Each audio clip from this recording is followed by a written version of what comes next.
Hello and welcome to another one of my Nagging Thoughts. This is the final installment in a series that I've been doing in response to a 2-hour live stream that was put out by Vocab Malone on the topic of Complementarianism. His video was based on the first chapter of Evangelical Feminism, which is a book written by Grudem. I will put links to both of these resources in the description of this video so that you can check them both out for yourselves. So this final topic that I want to talk about is how complementarianism really does, in fact, complement Arianism. But before I dive into that, I do want to take a quick moment to ask you to please like, subscribe, share, and above all, please do comment. I very much enjoy hearing your comments and your thoughts, even if I adamantly disagree. I'm convinced that when we are able to give each other pushback in a respectful manner, that it is edifying and that it is that iron sharpening iron. What we're talking about here, this is in the final part of Vocab's video, where we are turning our attention to the inner workings within the triune Godhead as a model for marriage, and particularly to justify, make sense, and understand the complementarian doctrine of headship and submission. In order to do that, Grudem is arguing that the Son is eternally subordinate to the Father in his distinct roles and relationships. It's eternal. This is coming dangerously close to making the argument that Christ is ontologically subordinate to the Father. And that is how we are dovetailing quite nicely with Arianism. Arianism was one of the first major heresies within the church, and it is a doctrine that denies the deity of Jesus Christ, so that he is no longer the way, but he is merely just a model pointing to the way so that we can possess eternal life. This is in direct contradiction to John 5:39. Now, the benefit of denying the deity of Christ is that now you have exalted humanity and God is now indebted to us based on our behavior. So it becomes a guaranteed, if X, then Y arrangement with Jesus, or with God, I should say, because they don't think Jesus is God. But without the deity of Christ, what you have is that if I follow the example and the models and the morals put out by Jesus, then God owes me heaven and glory and, whatever else you're really setting your treasures on. The consequence of exalting man over God like this is that you're, in fact, denying yourself the grace of God, and you're grasping at Christ's authority. So what you're going to end up doing is you're going to self-destruct in a marriage to a false idol. And this false idol is lifting up humanity on the cross, or on a cross, I should say. And because none of us are righteous, our sacrifice in our humanity will never be finished, even though Jesus said that it is finished as his dying declaration on the cross. Now, likewise, this doctrine of eternal subordination of Jesus is denying the full deity, authority, and glory of Christ.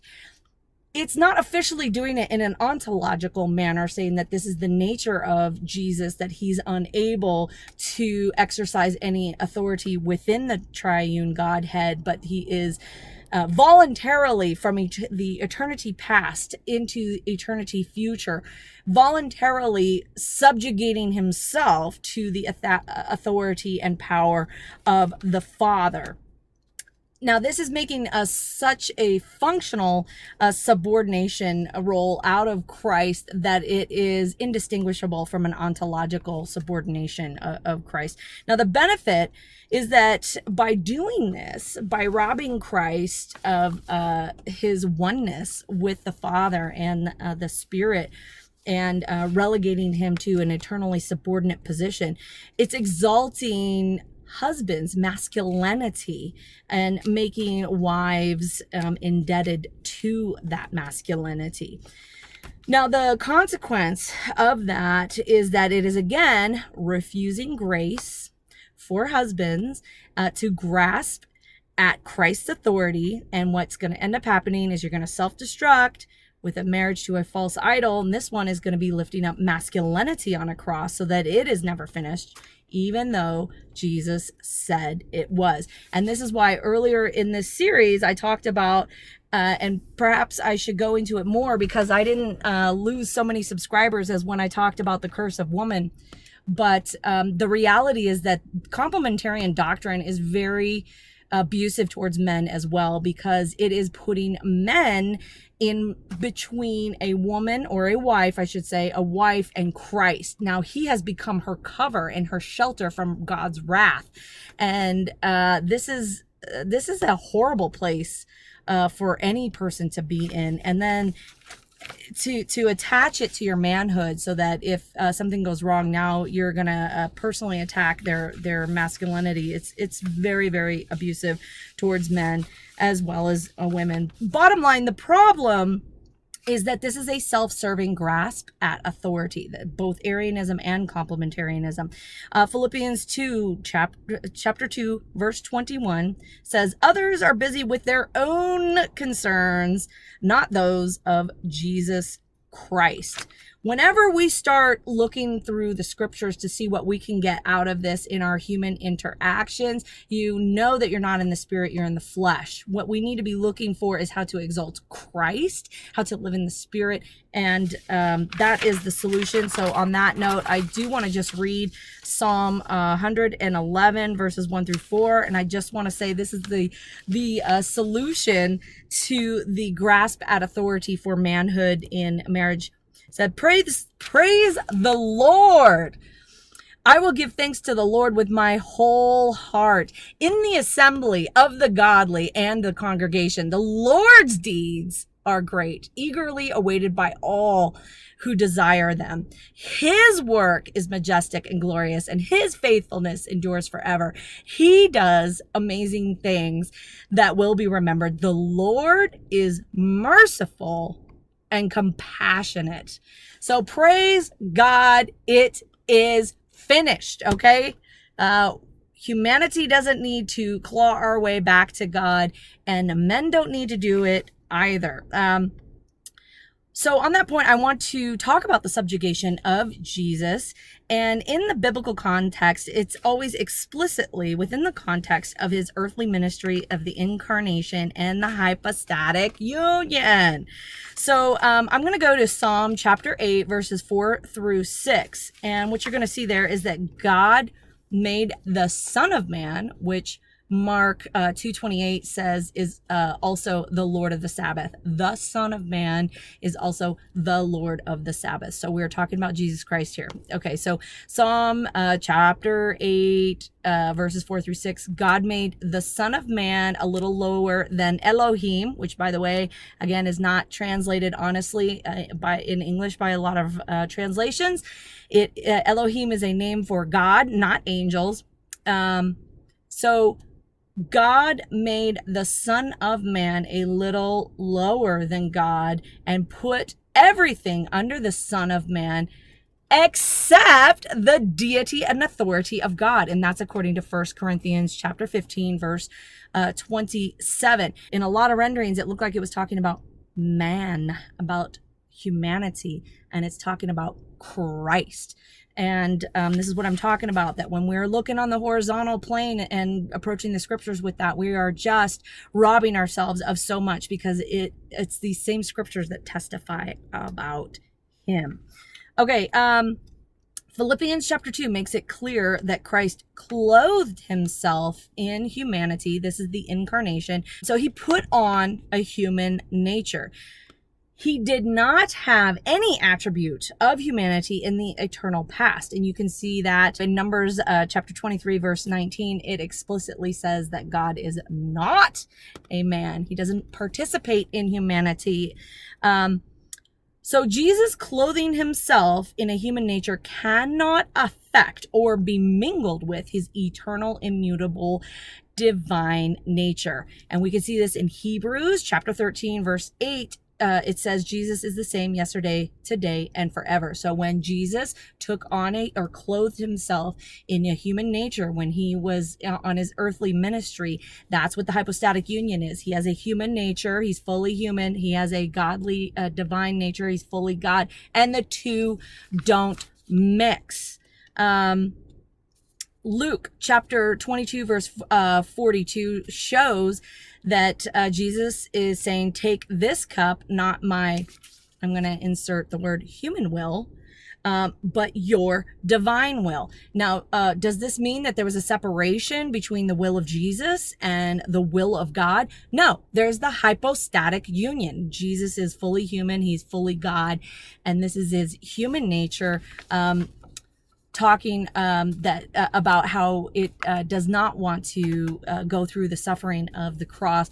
But when Jesus is saying, not my will, but yours, Jesus is God. His will is one with the Father. John 10:30 says that the Father and I are one. John 8:58, before Abraham, I am. Jesus takes one of the highest and most intimate sacred names of God for himself. So there is not a difference between the will of Jesus, even in the hypostatic union, and the will of God. So at a minimum, what this shows me is that when we're looking at things like Numbers chapter 23 verse 19, where it says that God is not a man, at a minimum, that is evidence that Christ did not have this subordinate role to the Father. Even though he existed in a triune person within the Trinity, he did not have this need to submit himself to the Father. It's his human nature while he was here on earth that had to submit to God. So the subordination of Jesus does not exist in the eternal past. And there's plenty of other places in the Bible where it talks about Jesus sharing the glory with the Father before creation. There wasn't a lesser or separate seat. He shared in God's the Father's glory. Okay. But 1 Corinthians chapter 15 verse 24, this is what this verse says. Then the end will come when he, and it's referring to Jesus, hands over the kingdom to God the Father. Notice that Jesus hands over the kingdom to God the Father after Jesus has destroyed all dominion, authority, and power. Jesus destroys all authority, dominion, and power. So that's telling me that there is no eternal subordination in the eternal future either. Okay, but moving on. Grudem, in his book, he says that the internal relationship of the Trinity, quote, is one of leadership and authority on the one hand, and voluntary, willing, joyful submission to that authority on the other hand. And I want to say false. Matthew chapter 27 verse 50, Jesus krazoed, which means he shrieked or he screamed on the cross. And he sweat like he was bleeding in anticipation of it in Luke chapter 22, verse 44. So that is willing submission, but it is not joyful submission. We're probably getting this notion that the idea of suffering and submission is joyful is probably from Hebrews chapter 12, verse 2. But if you read it, you're going to see that Jesus faced the cross because of his joy for what was set before him on the other side of the cross, not in the cross itself. This is a huge point to consider when we are selling submission as a beautiful thing to especially women who are suffering, and you expect them to do it with a smile. Jesus screamed loudly on the cross. He suffered great anguish. So we don't have to put this burden on women to say, hey, you better take it and like it. Okay, moving on. Now I'm going to shift gears and go to things that Vocab said. He said that authority is the fundamental difference within the Trinity, and the relationship is a leader, authority, and it's voluntary. Again, I want to point us back to 1 Corinthians 15:24 and remind everyone that Christ will destroy all authority. So that is not the fundamental characteristic within the Trinity. In fact, there is no fundamental difference within the Trinity. Again, I want to remind you, John 10:30 says the Father and the Son are one. 2 Corinthians chapter 3, verse 17, it says the Father and Spirit are one. Romans chapter 8, verse 9, Christ and the Spirit are one. So when we're looking at the subordination of Jesus, we're really focused on him going to the cross. But let me ask you this. What role of hierarchy did each person within the Trinity play in the resurrection of Jesus Christ, which is where our hope is found?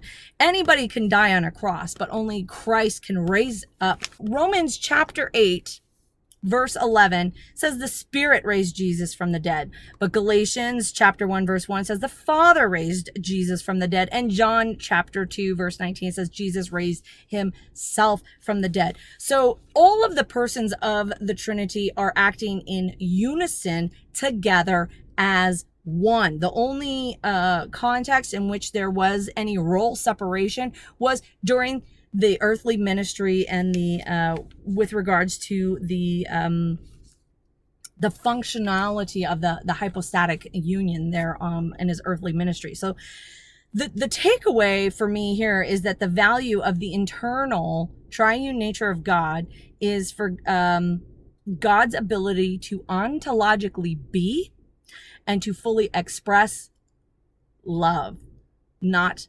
authority. 1 John 4:8, it says very clearly that God is love. It does not say God is submission. God is authority.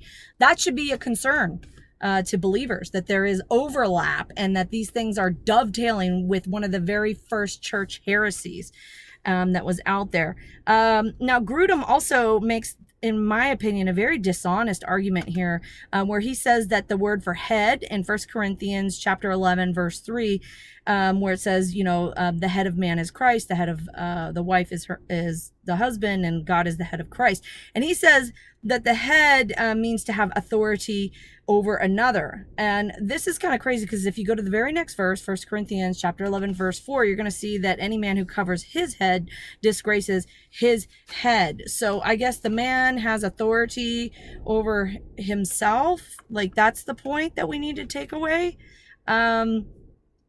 This whole section, by the way, that he's appealing to concerning head, and he's saying that it is about a power and authority. The word head here, which Grudem points out, is the word kephale, which can mean a literal head. And the section and the context we're talking about is actually physically covering a head, which, by the way, head here, I just find it just kind of ironic. This is just not really relevant or valuable, but I love that it just turns out that in Greek the word for head and authority, they're feminine. But in any case, this word for head, Grudem is saying it means authority, and it's very clear from the context that we are talking about a physical head, and so I don't really understand that.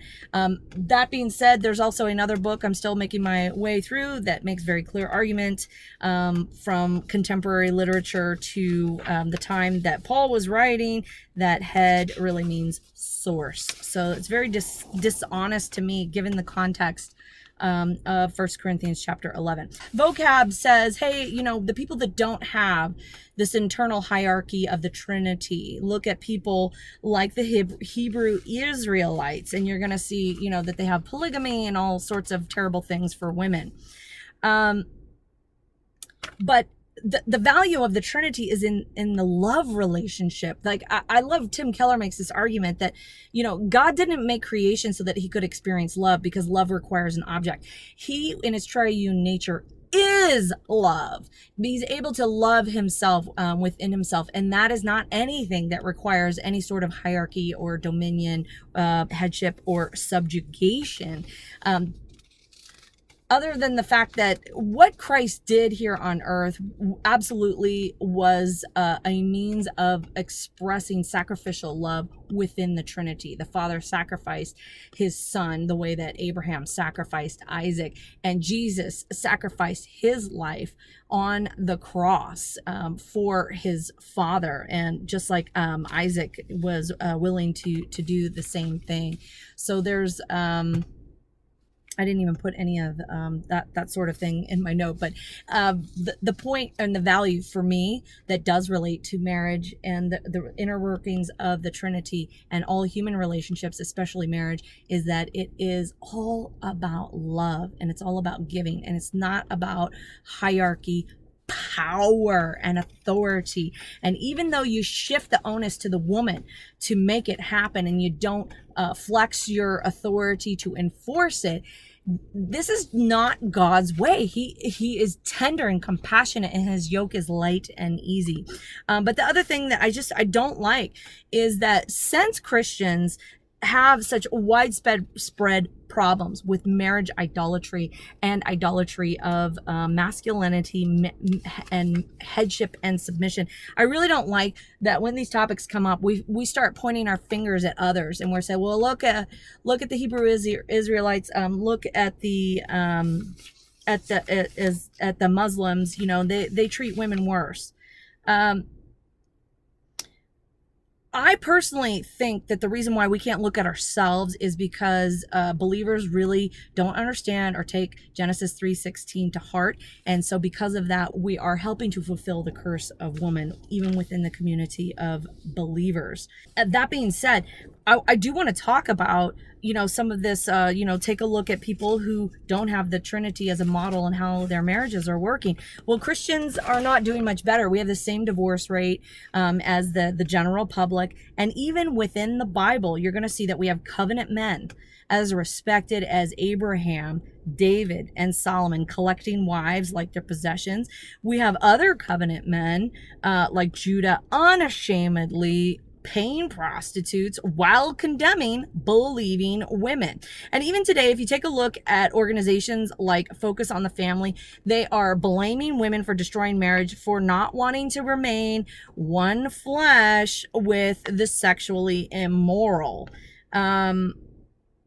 In fact, I put this in my notes, there's likely not a single Christian organization without sexual immorality that is so pervasive that the organization hasn't already had to pay out financially in either civil penalties or legal fees to minimize, avoid, or prevent civil penalties. So I'm not impressed. I really, I would like to see Christians have much stronger testimony before they start pointing fingers at how bad other religions are treating marriage and women and headship and authority and submission. Okay, moving on to the last point. Vocab said that the created order is fair and beautiful. So I do just want to say, I'm not sure fair is even relevant in the conversation when we're talking about the created order. I mean, is it fair that some of us are created as a gnat and others of us are created in the image of God, for which Christ died for? I'm not sure. But moving on, I have heard this same argument that submission is beautiful, and the correlation between submission and beauty in Islam, which means submission. They say it's beautiful. And these types of arguments that are connecting beauty with submission, they generally are coming from the benefactor of that submission. And I have a hard time finding people telling other people to sacrifice in a way that benefits them, or they might also be believers that they themselves are sacrificing, but they have turned it into a works righteousness so that it's elevating their head. When people are preaching hardship to others in a manner that directly benefits them and exalts their head and lifts their head, I don't find that beautiful. What I do find beautiful is this idea that loving other people as ourselves, which we can find in Galatians 5:14 in the summation of the law, that such a thing could actually fulfill our moral obligations to love God with all our heart. That's pretty amazing. That's pretty beautiful to me. And it tells me so much about the beautiful and loving, humble, compassionate, tender nature of the author of the law that I just cannot deny his beauty. So that's all I wanted to say on this topic. Let me know what your thoughts are. I am going to be filming with Jen Grice, who has a wonderful book. Let me see if I can get it for you guys here. And that is what I'm going to be posting next week. So I hope you'll stay tuned for that. I very much appreciate your time, and I look forward to seeing you guys next week. I'm trying to find the book. By the way, this is the other book that I'm still working through. Thanks, Julian. Where is Jen Grice's book? I apologize. I thought I had it handy. Maybe. Oh, it's in the very bottom, of course. Okay, sorry about this, guys. Here is Jen Grice's book. This is a very easy read and wonderful for particularly women that are surviving divorce and don't want to abandon their faith because it's been used against them in marriage or divorce. All right. God bless. Thank you very much for your time. Look forward to seeing you next week.